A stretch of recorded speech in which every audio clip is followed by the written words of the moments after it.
അതുപോലെ തന്നെ ഐസോട്ടോപ്പുകളുടെ ഒക്കെ വളരെ കൂടുതൽ ശാസ്ത്രീയവും സൂക്ഷ്മവുമായിട്ടുള്ള ഏറ്റവും ലഭ്യമായിട്ടുള്ള പുതിയ സാങ്കേതിക ജ്ഞാനം അനുസരിച്ചിട്ടുള്ള ഡേറ്റിംഗ് ആണ് അതിൽ വന്നിട്ടുള്ളത്. അപ്പോൾ BC 6-ാം നൂറ്റാണ്ടിനപ്പുറത്തേക്ക് ബുദ്ധൻ്റെ കാലത്തേക്ക് പോലും പഴക്കമുള്ള ഒരു സംസ്കാരം, ഒരു നാഗരികത, സിന്ധു നാഗരികതയുമായിട്ട് വളരെ അടുത്ത എഴുത്ത് സാദൃശ്യങ്ങൾ പുലർത്തുന്ന, സാംസ്കാരികമായിട്ട് അതുമായി താദാത്മ്യം അല്ലെങ്കിൽ അതിൻ്റെ ഒരു തുടർച്ചയിൽ വരാവുന്ന, ഒരുപക്ഷെ അതിനോളം തന്നെ പഴക്കം അവകാശപ്പെടാവുന്ന ഒരു വലിയ സൗത്ത് ഇന്ത്യൻ നാഗരികം ഇവിടെ തമിഴകത്ത് അല്ലെങ്കിൽ നമ്മുടെ സൗത്ത് ഇന്ത്യയിൽ ഉയർന്നു വരുന്നു എന്ന് കണ്ടതോടുകൂടിയാണ് ഈ ഹൈന്ദവ ദേശീയവാദ കക്ഷിക്ക് ആകെ പ്രശ്നമാവുകയും അവർ ഇത്തരം ഭരണകൂട ഉപാധികൾ ഉപയോഗിച്ചുകൊണ്ട് ഇൻസ്റ്റിറ്റ്യൂഷൻസ്, ASI പോലെയുള്ള അലക്സാണ്ടർ കണ്ണിങ്ഹാം തന്നെ നേരിട്ട് സ്ഥാപിച്ചെടുത്ത് വികസിപ്പിച്ച ബൗദ്ധ പുരാവസ്തുക്കൾ ഗയയടക്കമുള്ള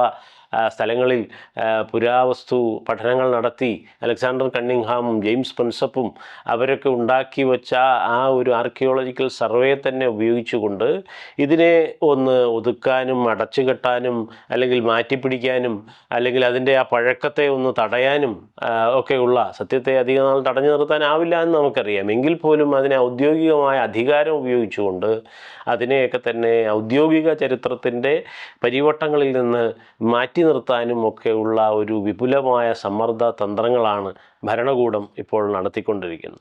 അപ്പോൾ ഇത് ഒരു കാരണവശാലും തമിഴകത്തെ ജനതയോ അവരുടെ ജനകീയ സർക്കാരുകളോ, പ്രത്യേകിച്ചും ദ്രവിഡിയൻ പ്രസ്ഥാനം, ദ്രാവിഡ പ്രസ്ഥാനങ്ങളും പാർട്ടികളും ഒരിക്കലും അതിനെ അംഗീകരിക്കുന്നില്ല. അവരതുകൊണ്ട് തന്നെ അതൊരു പബ്ലിക് ലിറ്റിഗേഷൻ കൊടുത്തുകൊണ്ട് സുപ്രീം കോടതിയെ സമീപിച്ചുകൊണ്ട് ഈ കഴിഞ്ഞ 5 വർഷത്തിനിടയിൽ കൂടുതൽ പഠനങ്ങൾ നടത്തുകയും അവിടെ വലിയ പുരാവസ്തുക്കളുടെ ശേഖരം ജനങ്ങൾക്കും ലോകത്തിനും വേണ്ടി ഒരു സൈറ്റ് മ്യൂസിയമായിട്ട്, കീഴടിയിലെ ഒരു വലിയ മ്യൂസിയമായിട്ട് തന്നെ അവിടെ തുടങ്ങുകയും സ്റ്റാലിൻ തന്നെ അത് ഉദ്ഘാടനം ചെയ്യുകയും ലോകത്തെ വിവിധ ഭാഗങ്ങളിൽ നിന്നുള്ള പഠിതാക്കൾ, ഗവേഷകരൊക്കെ തന്നെ അതുപോലെ ടൂറിസ്റ്റുകളടക്കം അവിടെ വരികയും ഇത് കാണുകയും ചർച്ചയാവുകയും ഒക്കെ ചെയ്തുകൊണ്ടിരിക്കുകയാണ്. അപ്പോൾ തമിഴ് മക്കൾ ഒരു കാലത്തും തങ്ങളുടെ ഈ വലിയ പാരമ്പര്യത്തെ, സംഘ സംസ്കാരത്തിൻ്റെ, സംഘ സാഹിത്യത്തിൻ്റെ ഒക്കെ പുരാവസ്തു ചരിത്ര തെളിവുകളാണ്, മൂർത്തമായ തെളിവുകളാണ് പുറത്തേക്ക് വന്നിരിക്കുന്നത്. ഞാൻ പറഞ്ഞതുപോലെ നാണയങ്ങൾ, വിവിധ തരത്തിലുള്ള പാത്രങ്ങൾ, പിഞ്ഞാണപ്പാത്രങ്ങൾ, വിവിധ തരത്തിലുള്ള ആയുധങ്ങൾ, ബീഡുകൾ, മുത്തുകൾ, കാർണീലിയൻ ബീഡുകൾ, അതുപോലെ തന്നെ പവിഴങ്ങൾ, അതുപോലെ വലിയ എക്സ്ചേഞ്ചുകൾ നടത്തിയിട്ടുള്ള മുദ്രകൾ, സീലുകൾ, എഴുത്ത് ചിത്രങ്ങൾ,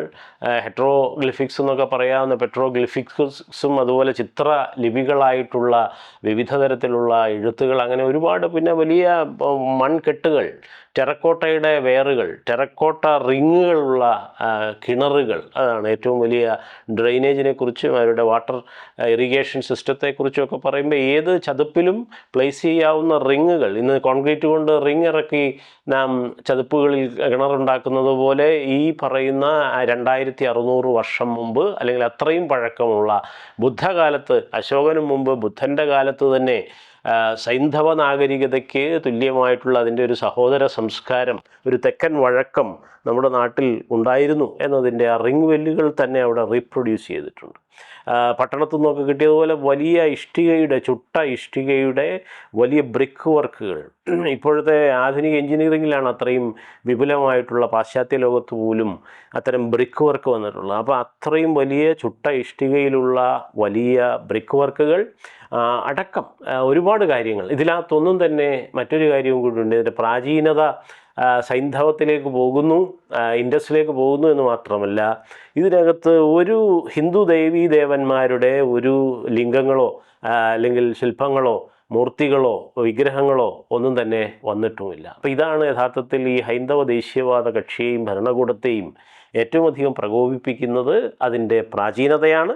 സൈന്ധവ നാഗരികതയിലേക്ക് പോകാവുന്ന BC 1000-ലേക്കും BC 1500-ലേക്കും അതിനും അപ്പുറത്തേക്കും പോകാവുന്ന ഒരു പഴക്കം, പ്രാചീനത, പിന്നെ ഹൈന്ദവം എന്ന് പറയുന്ന ഇന്നത്തെ ശൈവിസത്തിൻ്റെയോ വൈഷ്ണവിസത്തിൻ്റെയോ ലിംഗയോനികളോ മൂർത്തികളോ ബിംബങ്ങളോ ഒന്നും തന്നെ അവിടെ നിന്ന് കിട്ടുന്നില്ല എന്നുള്ളതാണ്. കിട്ടുന്നതോ ബ്രാഹ്മി, അശോകൻ ബ്രാഹ്മി, അതിൻ്റെ തെക്കൻ വഴക്കമായിട്ടുള്ള തമിഴ് ബ്രാഹ്മി ലിഖിതങ്ങളാണ് അവിടെ നിന്ന് കിട്ടിയത്. അത് ബുദ്ധിസവുമായിട്ടാണ് അതിൻ്റെ ബന്ധം, നമുക്കറിയാവുന്നതാണ്. പിന്നെ അശോകൻ ഉപയോഗിച്ച ആ ബ്രാഹ്മി ബുദ്ധ ഭിക്ഷുണിമാരും ഭിക്ഷുക്കളുമാണ് സൗത്ത് ഇന്ത്യയിലും ശ്രീലങ്കയിലും അടക്കം പടർത്തിയത്. അവിടെ നിന്നാണ് അത് പിന്നെ 7-8 നൂറ്റാണ്ടോടുകൂടി തമിഴകത്ത് വട്ടെഴുത്ത് എന്ന് പറയുന്ന ഒരു ശൈലി വന്നത്. ആ വട്ടെഴുത്തിൽ നിന്നാണ് നമ്മുടെ ആധുനിക മലയാള ലിപി പോലും പരിണമിച്ചുണ്ടായിട്ടുള്ളത്. 17-ാം നൂറ്റാണ്ടിൽ പോലും ഹൊർത്തൂസ് മലബാറിക്കസിൻ്റെ ആമുഖ സർട്ടിഫിക്കറ്റ് ഇട്ടിയച്ചുതൻ വൈദ്യർ എഴുതി കൊടുക്കുമ്പോൾ ഈ വട്ടെഴുത്തിൻ്റെ എഴുത്ത് ശൈലിയായ കോലെഴുത്ത് ശൈലിയിലാണ് അത് എഴുതിയിരിക്കുന്നത്. ആലില വരച്ചിട്ട് അതിനകത്താണ് അദ്ദേഹം ഒപ്പിട്ടിരിക്കുന്നത്. ആലില എന്ന് പറയുന്നത് സഹോദരൻ പത്രത്തിൻ്റെ ലോഗോയായിരുന്നു. ബുദ്ധിസത്തിൻ്റെ ഗ്ലോബൽ ലോഗോയാണ് ആലില എന്ന് പറയുന്നത്. അപ്പോൾ 17-ാം നൂറ്റാണ്ട് അല്ലെങ്കിൽ 18-ാം നൂറ്റാണ്ട് ആധുനിക കാലം വരെ നിലനിന്ന ഒന്നാണ് ഈ വട്ടെഴുത്ത്. വട്ടെഴുത്ത് വരുന്നത് അശോകൻ ബ്രാഹ്മിയിൽ നിന്നാണ്. അത് ഇൻഡസ് ബ്രാഹ്മിയിലേക്ക്, ഏറ്റവും പ്രാചീനമായ ബ്രാഹ്മിയുടെ അല്ലെങ്കിൽ ധമ്മലിപിയുടെ യഥാർത്ഥ പേര്, ബൗദ്ധമായിട്ടുള്ള പേര് ധമ്മലിപി എന്നാണ്. കാരണം ബുദ്ധൻ്റെ ധമ്മം തൻ്റെ ഭരണഘടനയായി അശോകൻ അംഗീകരിക്കുകയും അതിനെ എഴുതി വെക്കുകയും കല്ലിൽ രേഖപ്പെടുത്തുകയും ചെയ്തു. അപ്പോൾ ബുദ്ധധമ്മം എഴുതാൻ ഉപയോഗിച്ചതുകൊണ്ടാണ് ധമ്മലിപി എന്ന പേര് തന്നെ അതിന് വന്നത്.